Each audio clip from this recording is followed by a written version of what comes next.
Remembering the trip in Sao Tome Das Letras. Optimized video remembering moments. Here. Welcome to the Trail of Life channel.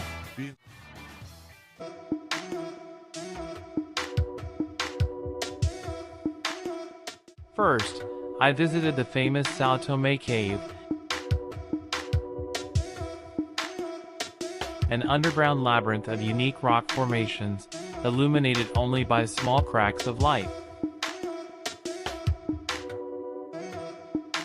The feeling of walking among stalactites and stalagmites was simply fascinating, as if you were in another world. Continuing my journey, I explored the waterfalls that surround Sao Tome Das Letras.